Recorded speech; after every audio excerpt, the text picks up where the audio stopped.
السلام علیکم ورحمۃ اللہ وبرکاتہ۔ آپ تمام سامعین و سامعات کا آج یہاں پر پھر سے میں گریس ایجوکیشنل سوسائٹی کے لیکچر ہال میں تہ دل سے استقبال کرتا ہوں، اور الحمدللہ آپ کے سامنے ہمارے مقرر جناب شکیل احمد صاحب مثالی نوجوان کیسا ہو اس عنوان پر انشاءاللہ بیان پیش کریں گے۔ السلام علیکم ورحمۃ اللہ وبرکاتہ۔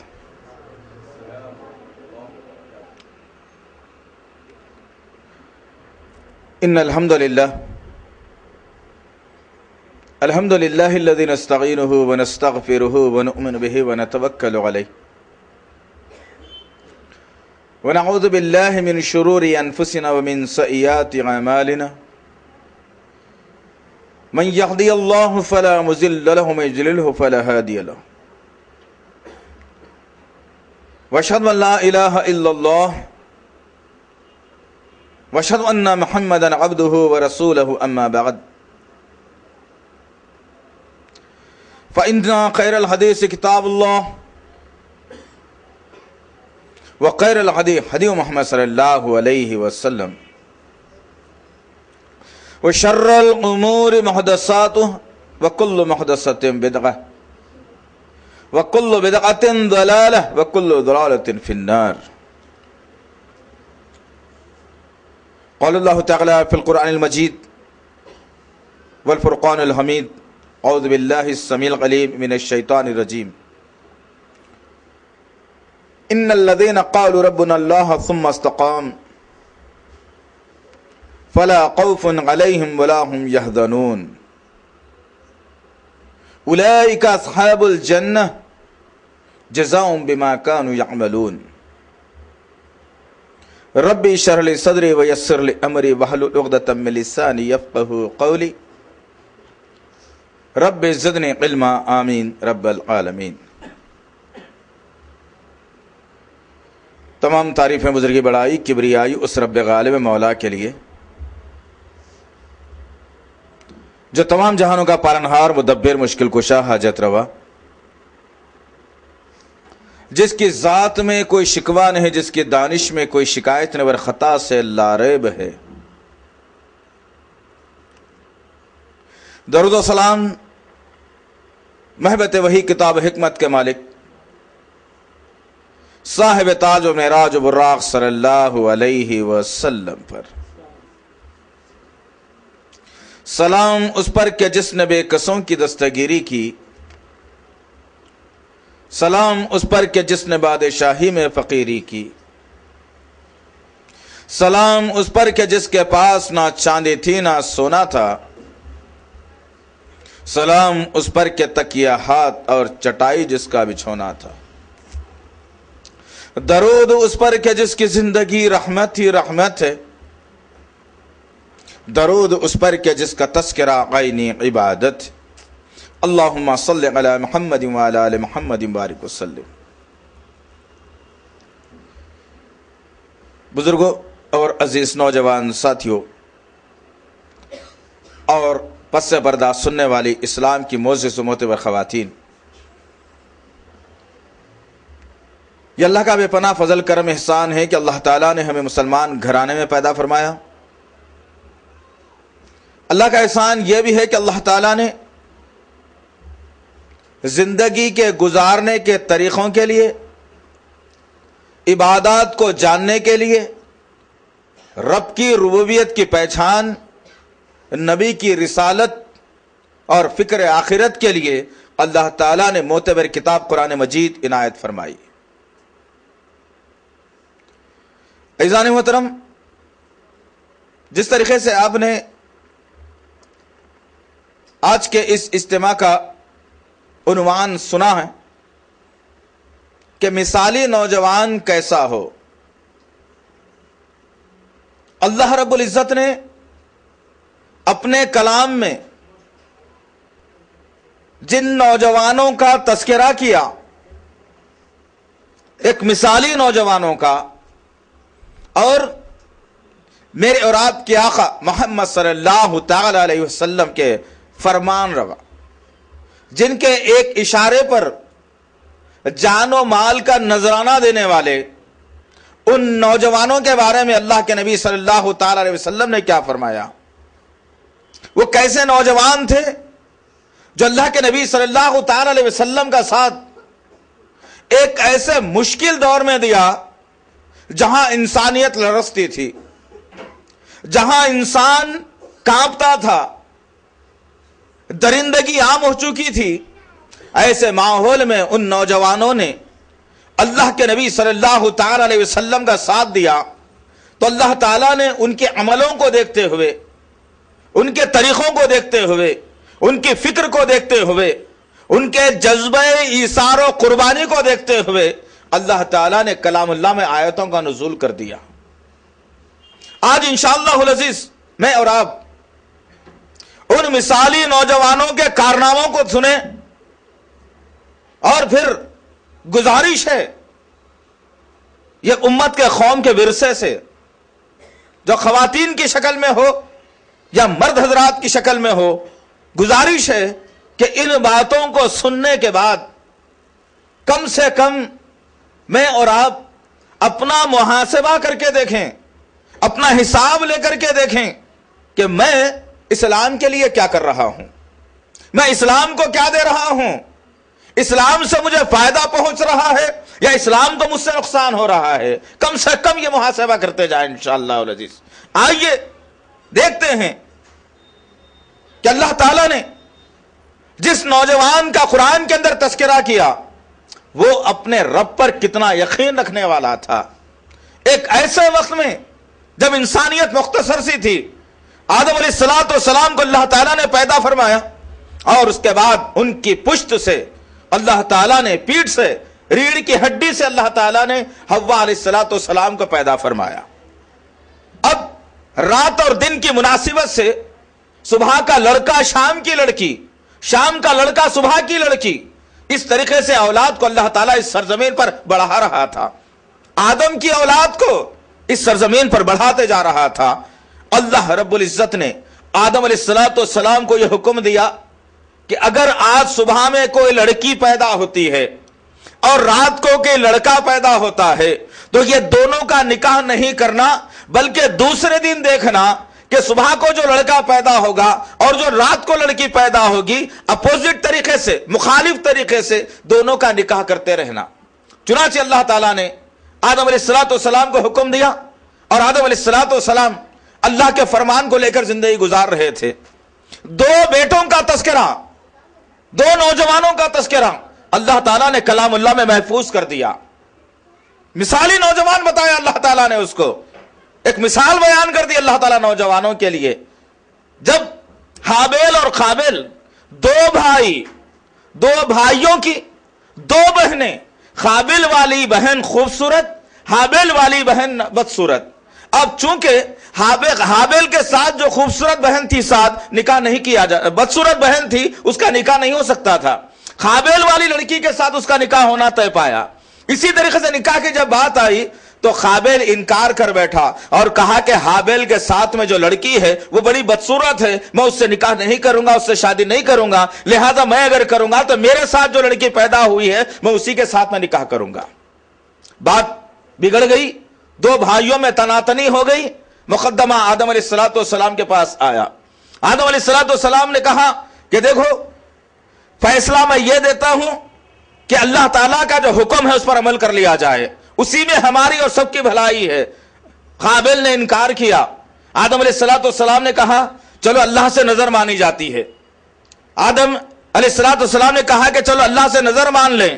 نظر کس طرح سے مانی جائے؟ اللہ تعالیٰ نے اشارہ بتایا اور کہا کہ ایک جانور کو ذبح کرو، اس کے جسم کا ایک گوشت کا حصہ لو اور فلانے پہاڑ پر رکھ دو، اور وہ دو نوجوان بھائی اس گوشت کے لٹھڑے ٹکڑے کے سامنے کھڑے ہو کر یہ کہیں کہ اللہ تعالیٰ اگر میں سچا ہوں تو میری نظر کو پوری کر دینا۔ دونوں بھی جو نظر مانے اللہ تعالیٰ سے۔ چنانچہ دو بھائی اس گوشت کے لوتھڑے کے قریب گئے اور پہاڑ پر گوشت کا لوتھڑا رکھا ہوا ہے اور اللہ سے نظر مانتا ہے۔ قابیل نے کہا کہ اللہ اگر میں حق پر ہوں میری نظر کو قبول فرمانا، لہذا اس کی نظر قبول نہیں ہوئی۔ حابیل نے الفاظ اختیار کیے اور کہا کہ اللہ میں اگر حق پر ہوں تو میری تو نظر کو قبول فرما لینا، میں تیرے حکم کا پابند ہوں۔ جب حابیل نے الفاظ اختیار کیے تو اچانک سورج سے ایک تیز روشنی آئی اور اس گوشت کے ٹکڑے کو جلا کر چلی گئی، جس سے ثابت ہو گیا کہ حابیل حق پر ہے، قابیل ناحق اس پر ظلم کر رہا تھا۔ لہذا دونوں بھائیوں میں جنگ چھڑی اور قابیل نے اس سرزمین پر سب سے پہلے قتل کرتا ہے اپنے بھائی کا، حابیل کا قتل کرتا ہے۔ تو اللہ تعالیٰ نے آدم علیہ السلام سے کہا یہ تمہارا بیٹا امن و شانتی کا پیغمبر ہے، ہماری بات پر یقین کرنے والا ہے، اور تمہارا وہ بیٹا جو قتل کر دیا ہے وہ ہمیشہ ہمیشہ کے لیے جہنم میں رہنے والا ہے۔ اللہ تعالیٰ نے جس کے حکم پر چلنے والوں کے لیے ایک مثال قائم کر دی، دنیا میں سب سے پہلی مثال جو اللہ کے لیے جان دینے والی، جو اللہ کے حکم پر چلنے والی، کوئی بوڑھا ضعیف لڑکھڑاتا ہوا آدمی نہیں تھا۔ حابیل ایک نوجوان آدمی کا نام تھا، کڑیل نوجوان، جس نے اپنے آپ کو قربان ہونا پسند کر لیا، لیکن اللہ کے قانون کو توڑنا گوارا اس نے نہیں کیا۔ بات آگے بڑھتی ہے، اللہ تعالیٰ اس قابیل کو ہمیشہ ہمیشہ کے لیے جہنم رسید کر دیتا ہے۔ جب ایک نوجوان اللہ کے حکموں کو مانتے ہوئے جب اپن قربان ہو جاتا ہے تو اللہ تعالیٰ اس کے کارناموں کو اپنے کلام کے اندر محفوظ کر لیتا ہے، اور ہر ایک دنیا تک کے لوگوں تک اس پیغام کو پہنچا کر اللہ تعالیٰ سدھرنے کا موقع فراہم کرتا ہے کہ نوجوان ہو تو ایسا مثالی نوجوان ہو جس کی مثال ہم کلام کے اندر محفوظ کر دیں اور رہتی دنیا تک لوگ پڑھ پڑھ کر اس سے نصیحت حاصل کرتے رہیں۔ یہ ہے مثالی نوجوان۔ آئیے بات آگے بڑھتی ہے، اگر وہی نوجوان وہی انسان کی اولاد میں سے اگر کوئی نافرمان اگر ہوتا ہے، اگر اللہ کی بات کو یقین نہیں کرتا، اللہ پر ایمان نہیں لاتا، اللہ کی بات کو پسے پشت ڈال دیتا، نبی کو ٹھکرا دیتا، نبی کی بات کو ایک انجانی بات سمجھ کر بھول جاتا ہے، تو اللہ تعالیٰ ایسے نوجوان کو عبرتناک موت دے کر اس کی بھی مثال کو بیان کر دیا ہے۔ ذرا جج کر لینا، میں اور آپ نشست میں بیٹھے ہیں، سن بھی رہے ہیں، تو اپنی ذرا ایمانی حرارت کو ذرا مضبوط بھی کر لینا، ذرا تیز بھی کر لینا، پھر اس کے بعد سوچنا کہ میرا شمار کس میں کیا جانے والا ہے۔ آئیے، نوح علیہ السلام کا نوجوان بیٹا اپنے باپ کی مخالفت کرتا ہے، نبوت کا انکار کرتا ہے، اللہ کی مخالفت میں آ جاتا ہے۔ مختصر یہ کہ اللہ تعالیٰ اس سرزمین پر طوفان لا دیتا ہے، پانی کا طوفان، آسمان سے پانی، زمین سے پانی، ہر طرف سے پانی اس شہر کو گھیرتا چلا گیا۔ نوح علیہ السلام اپنی کشتی میں موجود ہیں اور باہر جھانک کر دیکھتے کیا ہیں کہ نوجوان بیٹا پریشان حال کھڑا ہوا ہے۔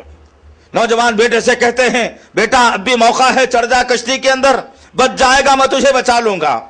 غرض اس بیٹے نے باپ کی نبوت کا انکار کیا اور کہا کہ جاؤ، تم جانے تمہارا خدا جانے، پانی زمین پر رہنے والا ہے، وہ پہاڑ تک تو پانی نہیں آئے گا، میں پہاڑ پر چڑھ جاؤں گا اور اپنے آپ کو بچا لوں گا۔ وہ نوجوان جیسی پہاڑ کی جانب جانے کی کوشش کر رہا تھا، اللہ تعالیٰ زوردار پانی کے تھپیڑے کو لایا اور اس نوجوان کو زمین اس پانی کے اندر غرق کر کے ہمیشہ ہمیشہ کے لیے موت کی نیند سلا دیا۔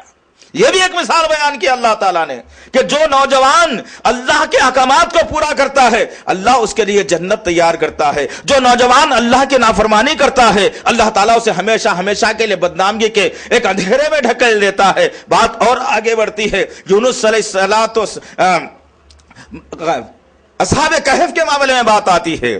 جب اصحاب کہف اس وقت میں جو نبی موجود تھے، اس وقت کے نوجوانوں نے اپنے آپ کو بچانے کی خاطر، اپنے آپ کو محفوظ رکھنے کی خاطر، اس بنیاد پر کہ وہاں کا جو بادشاہ تھا وہ بادشاہ شرک پر لوگوں کو آمادہ کرتا تھا، اپنے قدموں پر سر کو جھکایا کرتا تھا، لوگوں کو غیر اللہ سے محبت کروایا کرتا تھا اور خدائی کا دعویٰ کرنے والا تھا۔ اس میں سے کل 7 یا 8 نوجوانوں نے اپنی جوانی کی پرواہ نہ کرتے ہوئے شہر میں یہ اعلان کر دیا اور کہا کہ دیکھو ہم لوگ ایک اللہ کو ماننے والے ہیں، ایک اللہ کے علاوہ کسی اور کو نہیں مانیں گے، بادشاہ خدا ہمارا نہیں ہو سکتا۔ جب یہ آواز اس شہر کے اندر جب گونجتی ہے ان 8 نوجوانوں کی، بادشاہ طلب کرتا ہے ان لوگوں کو اور کہتا ہے کہ ان کو دربار میں پیش کر دیا جائے۔ 8 نوجوان ہیں اور بادشاہ کے دربار میں پیش کر دیے گئے۔ ہر آدمی ان کی طرف متوجہ ہوا ہے اور دیکھتا ہے کہ بادشاہ کیا فرمان دینے والا ہے۔ نوجوانوں نے بہادری کا مظاہرہ کیا اور بادشاہ کے سامنے ٹھہر کر کہتے ہیں کہ ہم اب تیرے پر ایمان نہیں لائیں گے، ہم اس رب العالمین پر ایمان لا لیا ہے جو تمام کائنات کا مالک ہے، تیرا اور ہمارا دونوں کا آقا وہی ہے، پالنہار وہی ہے، اس کے علاوہ کوئی خدا نہیں ہو سکتا۔ بادشاہ نے کہا کہ اب ان نوجوانوں کو قید خانے میں ڈال دیا جائے تاکہ میرے حکم کے مخالفت کرنے والوں کا انجام بھی بتا دوں۔ ان نوجوانوں نے مثال قائم کر دی، بادشاہ کے سامنے اپنے سر کو نہیں جھکایا، بادشاہ کے سامنے اپنے کو سرنگو نہیں کیا، بادشاہ کے قانون کو ماننے کی بات نہیں کی، چلو تھوڑی دیر کے لیے مان لیں گے باہر جا کر ٹھکرا دیں گے، نہیں کہا کہ وحدہ لا شریک لہ پر ہمارا ایمان ہے، تم جو چاہے ہمیں سزا دے لینا۔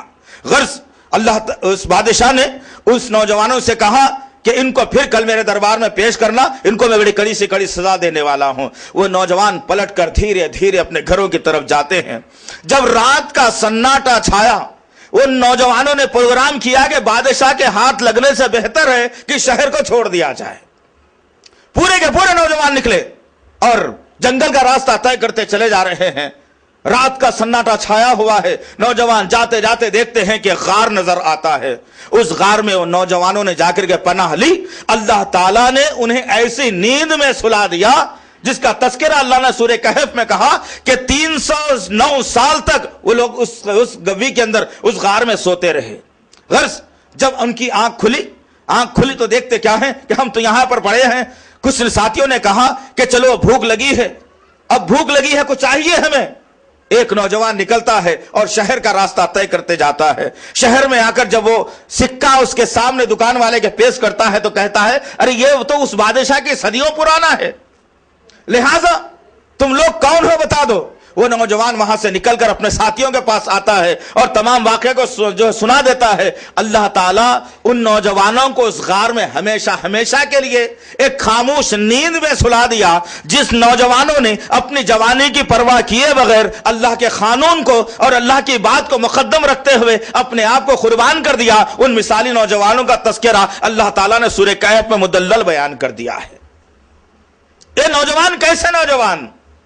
جو رب کے قانون کو مقدم رکھنے والے، وہ نوجوان جو رب کے قانون کو گرنے نہیں دیتے، وہ نوجوان جو اپنی نفسانی خواہشات سے پیچھے ہٹ جاتے، وہ نوجوان جو قربانی دینے کا جن کے اندر جذبہ تھا۔ اللہ تعالیٰ نے پورے واقعوں کو کلام اللہ کے اندر محفوظ کرتا چلا گیا۔ بات آگے بڑھتی ہے، ایک مایا ناز نوجوان جس کی مثال کو اللہ تعالیٰ نے اپنے کلام کے اندر محفوظ رکھ کر کے بتا دیا۔ میرے نوجوان ساتھیوں ذرا تم سوچو تو صحیح کہ تمہارا مقام اسلام میں کیا ہے، نبی نے تمہارے متعلق کیا کہا ہے۔ میں اس کے بعد کی باتوں میں تمہارے متعلق بھی بتاؤں گا کہ اللہ کے نبی صلی اللہ علیہ وسلم نے اس امت کے نوجوانوں کو جو اعزاز دیا، جو مقام دیا، جو رتبہ دیا ہے وہ کیا ہے، انشاءاللہ تعالیٰ میں اور آپ سنیں گے اور انشاءاللہ اپنی ایمانی حرارت کو ہم جو ہے نا اجاگر کریں گے اور مضبوط کریں گے انشاءاللہ العزیز۔ آئیے ایک نوجوان کا واقعہ سناتا ہوں جس کا تذکرہ اللہ تعالیٰ نے مکمل ایک سورے کے اندر کیا ہے۔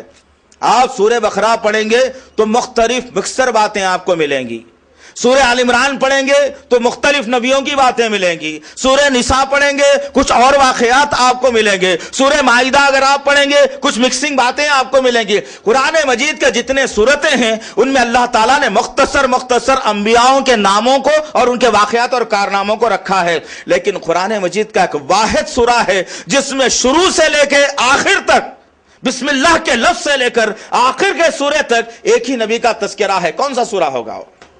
سورہ یوسف، واحد سورہ جس میں ایک ہی نبی کا تذکرہ، ایک ہی نبی کی زندگی، ایک ہی نبی کا کارنامہ، ایک ہی نبی کے واقعات کو اللہ نے رکھا ہے۔ آئیے ان کی زندگی سے ایک واقعہ، ایک نقطہ لیتے ہیں جو میری اور آپ کی زندگی کے لیے، شاید آج کی محفل کے لیے، شاید آج کے معاشرے کے لیے وہ ایک نقطہ ایک مثال بن جائے، ایک نظیر بن جائے، جس کے ذریعے سے میرے اور آپ کے اندر سدھرنے کا کچھ موقع بھی فراہم ہو جائے انشاءاللہ تعالی۔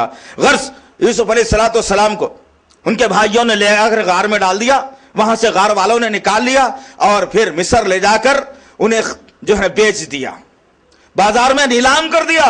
عزیز مصر کی بیوی نے اس خوبصورت بچے کو خرید لیا جس کی خوبصورتی کے چرچے ہونے لگے مصر کے سرزمین پر۔ آپ بچپن سے الہڑ عمر تک آئے اور جوانی کی عمر کو پہنچ جاتے ہیں۔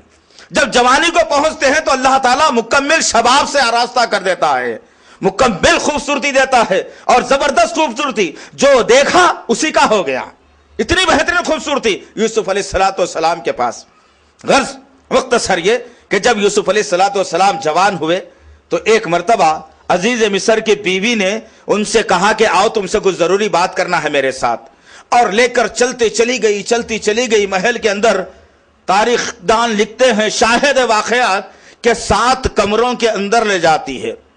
ہر کمرے کا ایک دروازہ اور ہر دروازے کے بعد ایک کمرہ، اس کے بعد آخری کمرے میں لے جاتی ہے جہاں انسانیت ایک دوسرے کو دیکھنے والی نہیں ہے سوائے 2 انسانوں کے، ایک عزیز مصر کی بیوی، ایک یوسف علیہ السلام جو نوجوان ہے، تیسرا ان کا رب آسمان سے انہیں دیکھ رہا ہے. انسان کوئی نگاہ ان کو چھو نہیں سکتی، آوازیں کوئی سن نہیں سکتا. یوسف علیہ السلام کو آخری کمرے میں لے جاتی ہے اور لے جا کر کہتی ہے کہ اے یوسف، تو جب سے ہمارے گھر آیا ہے میں انتظار میں تھی تیری جوانی کے، اور آج تو جوانی کی عمر کو پہنچ گیا ہے، اور میں چاہتی ہوں تجھ سے نفسانی خواہشات کو پوری کر لو جو اپنے سینے میں نے دبا کر کے رکھے تھے.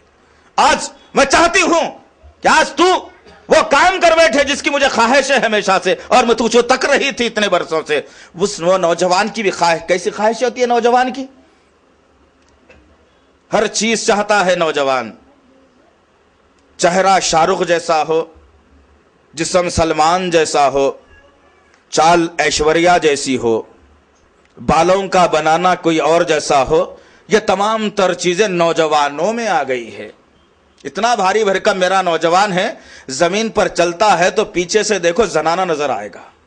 افسوس، صد افسوس. آئیے کارنامے بتاؤں میں، ہمارے اسلاف کے کارنامے. ہمارے نوجوان کیسے تھے جنہوں نے سرزمین پر ڈنکا بچا دیا تھا. آج انہی کے نقش قدم پر چلنے والی یہ قوم آج بکھری بکھری نظر آتی ہے. عورتیں بکھری بکھری، نوجوان بکھرے بکھرے، مرد بکھرے بکھرے، عورتیں بکھری بکھری، ضعیف بکھرے بکھرے، جوان بکھرے بکھرے. عجیب سا فلسفہ ہے، بس بہتے چلے جا رہے ہیں ہم لوگ، سدھرنے کا نام ہی نہیں ہے ہمارے پاس. غرض یوسف علیہ السلام کے گریبان پر ہاتھ ڈالا اور بادشاہ کی بیوی نے کہا کہ آؤ وہ برا کام کرو جس کے میں منتظر تھی. یوسف علیہ السلام نے انکار کیا، عزیز مصر کی بیوی نے اصرار کیا. انکار اور اصرار کے درمیان میں جب عورت کہتی ہے کہ اگر تو وہ خواہش مجھ سے پوری نہیں کرے گا تو پھر یاد رکھنا کہ میں باہر نکل کر شور و گل مچا دوں گی اور کہوں گی کہ اس نے مجھے مہکا کر یہاں لایا ہے اور میرے ساتھ برا کام کرنے کا ارادہ رکھتا ہے، اب تو سوچ لے کیا کرنا ہے. اللہ اکبر. کتنا کٹھن امتحان عمر نوجوانی کی، اور اللہ تعالیٰ آگے چل کر بہت بڑی ذمہ داری یوسف علیہ السلام کے کاندھوں پر عائد کرنے والا ہے. وقت کا نبی بنایا جانے والا ہے، معمولی بات نہیں تھی. اب یوسف علیہ السلام پریشان ہوئے. انہوں نے کیا کیا؟ ہم اگر ہوتے تو شاید کہتے کہ بھائی بدنامی ہو جائے گی، باہر نکلیں گے تو چلو ایک وقت کا معاملہ ہے، کیا کر لیا جائے، جانے دو، پھر باہر نکل کر کون بدنامی مول لیں گے. اس لیے کہ ہمارے ذہن نہ خوشی کے وقت اللہ کی جانب جاتا ہے، نہ غم کی وقت میں اللہ کی جانب جاتا ہے. ہم جب بھی پکاریں گے تو ہمارے نفس کو پکاریں گے، غم میں رہا تو نفس، خوشی میں رہا تو نفس. ہماری نظر صرف یہاں تک محدود رہ گئی. یوسف علیہ السلام اس مثالی نوجوان نے تمام دنیا کو درس دے کر کے کہا تمہیں جب مصیبت آ جائے اے میرے نوجوان بھائیوں، میرے نوجوان ساتھیوں، تم اپنے رب کو پکار لو، اللہ تمہاری مدد کے لیے شامل ہو جائے گا. یوسف علیہ السلام نے اپنے رب کو پکارا، اس اندھیرے سے پکارا، اس کمروں کے اندر سے پکارا، کہا کہ اے میرے رب مجھے میرے نفس کے حوالے نہ کرنا، تو بہتر جاننے والا ہے، میں غلط نہیں کر رہا ہوں. یہ الفاظ جب اللہ تعالیٰ نے سنے عرش پر تو تمام کے تمام دروازے کھلتے چلے گئے اور یوسف علیہ السلام صحیح و سالم باہر نکلنے میں کامیاب ہو گئے. ذرا غور کرو کتنا بڑا کارنامہ ہمارے نبی نے، یوسف علیہ السلام نے ہم کو دیا. اس نوجوان نے اس نوجوانی کی عمر میں یہ درس ہمیں دیا. کاش کہ یہ عمل آج کی نوجوان نسل میں، آج کے نوجوانوں میں آ جاتا تو یہ نیٹ چلنے والے اڈے بند ہو جاتے، پھر پکنک پارک کے یہ پارک بند ہو جاتے، سیر و تفریح کے مقامات بند ہو جاتے، سینما دیکھنے والی تھیٹریں بند ہو جاتی، چلنے والی اندھیری ہوٹلیں بند ہو جاتی، جنگلوں کے مقام بند ہو جاتے. غرض کے جہاں جہاں برائی ہوتی ہو، ہمارا نوجوان اگر سوچتا ہے کہ برائی کو ختم کرنا ہے تو انشاءاللہ برائی ضرور ختم ہو کر کے رہے گی، بشرطے کہ میں اور آپ یہ ذمہ داری کو قبول کریں، بشرطے کہ میں سوچیں کہ میرا مقصد کیا ہے پیدا ہونے کا. اللہ نے مجھے کیوں پیدا کیا ہے، کیا سرزمین پر میری ذمہ داری ہے، انسانوں کے متعلق میرا ذہن، سوچ اور فکر کیا ہونی چاہیے، کیا میرا مرتبہ ہے، کیا میرا مقام ہے، اللہ تعالیٰ نے کس رتبے اور عہدے سے مجھے نوازا ہے، میں کس کا امتی ہوں، یہ سوچنا چاہیے تھا۔ لیکن ذہن، سوچ و فکر ہمارے اتنے تبدیل ہو گئے کہ ہم ماحول کے ساتھ بہنے والی قوم ہو گئی، ماحول کے ساتھ بدلنے والے چہرے ہو گئے، ماحول کے ساتھ بدلنے والی زبان ہو گئی ہماری، ماحول کے ساتھ بدلنے والی تہذیب ہماری ہو گئی۔ اسلام کچھ اور دیا تھا اس امت کو، ہم نے بدل کر اس کا رنگ ہی تبدیل کر دیا۔ آج بھی موقع ہے میرے اور آپ کے پاس، آج بھی اللہ نے موقع دیا مجھے اور آپ کو کہ ہم اپنی جوانی کو کہاں پر صرف کریں۔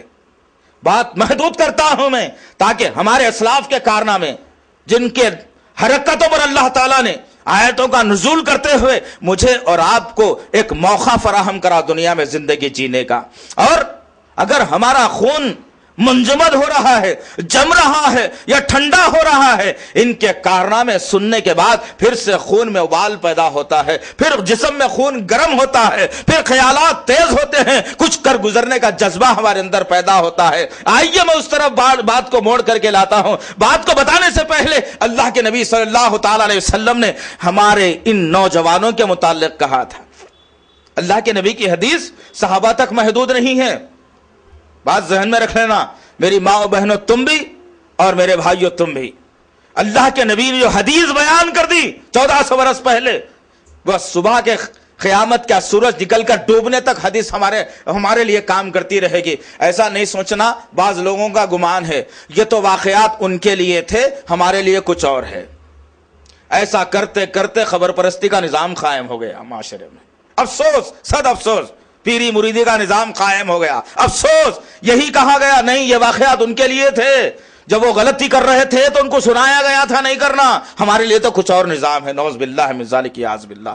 اللہ کے نبی صلی اللہ تعالی علیہ وسلم نے نوجوانوں سے مخاطب ہوتے ہوئے کہا تھا، اور کہا تھا کہ اس وقت کے نوجوانوں سے اگر کہا نبی تو قیامت تک کے آنے والے نوجوان مسلمانوں کے لیے وہی حدیث بیان کی جاتی رہے گی۔ اللہ کے نبی صلی اللہ تعالی علیہ وسلم نے کہا کہ میرے اس امت کے نوجوان، میرے اس امت کے نوجوان اسلام کے لیے ایک ریڑھ کی ہڈی کے مانند ہے۔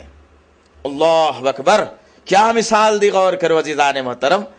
کئی بار ہم نے سنا ہوگا، ہم نے دیکھا بھی ہوگا، ہم نے سنا بھی ہوگا کہ کسی کے دو ہاتھ نہیں ہیں لیکن زندگی گزر رہی ہے، دو ہاتھ دو پیر اچھے تھے لیکن بعد میں ایکسیڈنٹ ہوا، دونوں پیر ضائع ہو گئے لیکن انسان زندگی گزار رہا ہے۔ دماغ بھی اچھا ہے، دیکھ رہا ہے، آنکھوں سے دیکھ رہا ہے، دماغ سے سمجھ رہا ہے، ہر وہ چیز اس کی برابر کام کر رہی ہے، حالانکہ پہلے والی حالت میں نہیں ہے، لیکن انسان زندہ ہے۔ بھوک لگ رہی ہے تو کہہ رہا ہے بھوک لگ رہی ہے، دیکھنے کی ضرورت پڑ رہی ہے تو دیکھ رہا ہے، کہیں چلنے کی ضرورت ہو تو چل رہا ہے، غرض کے ہر وہ چیز کر رہا ہے۔ لیکن ذرا غور کرو تو صحیح کہ جس کی ریڑھ کی ہڈی میں اگر گیپ آ گیا ہو، یا جس کی ریڑھ کی ہڈی کمزور پڑ گئی ہو، یا جس کی ریڑھ کی ہڈی میں اگر تڑک آ گئی ہو، جس کا کام کرنا بند ہو گیا ہو، تو اس کا آدھا جسم آدھے آدھے حصے میں تقسیم ہو جاتا ہے، نچلا حصہ اس کا مکمل طور پہ ناکارہ ہو جاتا ہے، پیر رکھتے ہوئے بھی پیر رکھ نہیں رہے جیسا رہتا، انگلی ہلاتا مگر نہیں ہلا جیسا دکھتا، تو غرض اس کا جسم آدھے کا آدھا سن ہو کر کے رہ گیا ہے۔ صرف کیا چل رہا ہے؟ اوپر سے دل کی دھڑکن، زبان کی تیزی، آنکھوں کی روشنی، دماغ چل رہا ہے۔ نچلے حصے کے بارے میں اگر کوئی چمٹی آ کے کاٹتی بھی ہے تو اسے احساس نہیں ہوتا، کوئی چھری لے کے کاٹ دیتا ہے تب بھی اسے احساس نہیں ہوتا، کوئی چمٹی لے لیتا ہے تب بھی اسے احساس نہیں ہوتا۔ تبھی تو اللہ کے نبی صلی اللہ علیہ وسلم نے کہا کہ میری امت کے یہ نوجوان اسلام کے لیے ریڑھ کی ہڈی کے مانند ہے۔ اب جس کی ریڑھ کی ہڈی ہی خراب ہو جائے تو ذرا بھلا بتاؤ کہ کیا انسان صحت مند رہ سکے گا؟ جیتے جی زندہ لاش بن جائے گا، وہ جیے گا ضرور لیکن زندہ لاش رہے گا، حرکت نہیں کر سکتا بیچارہ، ہل نہیں سکتا بیچارہ، زبان سے کچھ بولے گا، نگاہ سے کچھ دیکھے گا، چلنے کے قابل نہیں، بیٹھنے کے قابل نہیں، اٹھنے کے قابل نہیں، غلاظت کب نکل رہی ہے، کب صاف ہو رہا ہے، اس کا بھی احساس اسے نہیں رہے گا۔ تو آج کیا ہمارا نوجوان بھی ایسے ہی ہو چلا ہے، سند ہو گیا ہے، سند، کوئی چیز کا اثر نہیں ہوتا اس کے اوپر۔ کتنا ڈراؤ اسے، کتنی باتیں بتاؤ اسے، کتنا جذبہ دلاؤ اسے، ریڑھ کی ہڈی اس کی خراب ہو چلی ہے اسلام کی۔ ہر نوجوان کی ریڑھ کی ہڈی خراب، ہر نوجوان خراب ہو چلا ہے۔ اگر ہم مضبوط اگر ہوتے تو انشاءاللہ العزیز پھر آج یہ جوڑے گھوڑے کی رقم ختم ہو جاتی، یہ بیجا رسومات ختم ہو جاتے، یہ مشکلانہ اڈے بند ہو جاتے، یہ بے حیائی کے اڈے بند ہو جاتے اگر ہم مضبوط ہوتے۔ ہم مضبوط نہیں ہیں، یہ تمام کی تمام چیزیں چل رہی ہیں اور ہم دیکھ کر کہتے ہیں کہ چلو ہمارا معاملہ تو نہیں ہے بھائی، میرا گھر محفوظ ہے الحمدللہ، ابھی تو میرے گھر والے یہ سب نہیں کرتے، باہر والے کر رہے ہوں گے، مجھے اس کا پتہ نہیں ہے۔ یہ جو انداز ہمارے اندر پیدا ہوا، اللہ کے نبی صلی اللہ علیہ وسلم کی اس حدیث کو ہم نے پسے پشت ڈال دیا۔ آج بھی موقع ہے کہ ہم اپنے آپ کو تیار کریں، جسمانی طور پر، علمی طور پر، عقلی طور پر تیار کرتے ہوئے ایسے تیار ہو جائیں کہ اسلام پر آنچ آنے سے بچ جائے، اسلام بدنام ہونے سے بچ جائے، اسلام بگڑنے سے بچ جائے، اسلام کی نوجوان لڑکیاں غیر مسلموں کے بستر کی زینت بننے سے بچ جائیں۔ افسوس، صد افسوس ہے ہمارے اوپر۔ ذرا غور کرو کہ مکہ کی سرزمین پر بت پرستی عام ہو گئی تھی، ہر طرف ہر انسان بتوں کو پوجنے والا تھا۔ اسی سرزمین پر اللہ رب العزت نے محمد صلی اللہ علیہ وسلم کو جو ہے نا پیدا فرما دیا۔ جب پیدا ہوئے اللہ کے نبی صلی اللہ تعالی علیہ وسلم اور بچپنا گزر رہا ہے مکے کی گلیوں میں، دیکھتے ہیں کہ لوگ اللہ کو چھوڑے ہوئے ہیں، بت بنائے ہوئے بتوں کے سامنے ماتھوں کو ٹیک رہے ہیں، نظر و نیاز کر رہے ہیں، جانوروں کو ذبح کر رہے ہیں۔ اللہ کے نبی کا بچپنا اور جوانی اسی انداز بچپنا گزرتے جاتا ہے۔ ایک وقت آتا ہے کہ اللہ تعالیٰ اسی نبی کو جو 40 برس تک مکے کی وادیوں میں گھما رہا تھا، اسی سرزمین سے اٹھا کر اللہ تعالیٰ نے محمد صلی اللہ علیہ وسلم کو آخری نبی اور رسول بنا دیا، رحمت العالمین بنا دیا، شفیع المذنبین، مالک حوض کوثر بنا کر اسی سرزمین پر اتار دیا۔ وہ اللہ کا برگزیدہ نبی، مکے کی آبادی اتنی بڑی، اتنا بڑا شہر اور ملک، ہر طرف ایک اللہ کو ماننے کا رجحان نہیں، اپنے بنائے ہوئے خداؤں کو تسلیم کرنا عادت پڑ چکی تھی، باپ دادا کے دین پر چلنا عادت پڑ چکی تھی، بات بات پر تلواریں نکالنا، قتل خون کرنا ان کی عادت پڑ چکی تھی۔ اسی ماحول میں ایک نوجوان محمد صلی اللہ تعالی علیہ وسلم نے ذمہ داری کو قبول کیا اللہ تعالیٰ کی، اور ٹیلے پر کھڑے ہو گئے اور ساری کی ساری قوم کو مخاطب کر کے کہہ رہے ہیں، قولوا لا الہ الا اللہ تفلحون، کہہ دو ایک اللہ کے علاوہ دوسرا نہیں ہے، وہی ہمارا معبود ہے، کامیاب ہو جاؤ گے تم۔ ذرا غور کرو کتنی بڑی جرت مندی کا مظاہرہ کیا، کتنی بڑی جرت مندی کی۔ یہ نہیں سوچا اللہ کے نبی صلی اللہ علیہ وسلم نے کہ یہ الفاظ اختیار کروں گا تو یہ خطرناک قوم میری درگت کیا بنا دے گی، سوچا انہوں نے؟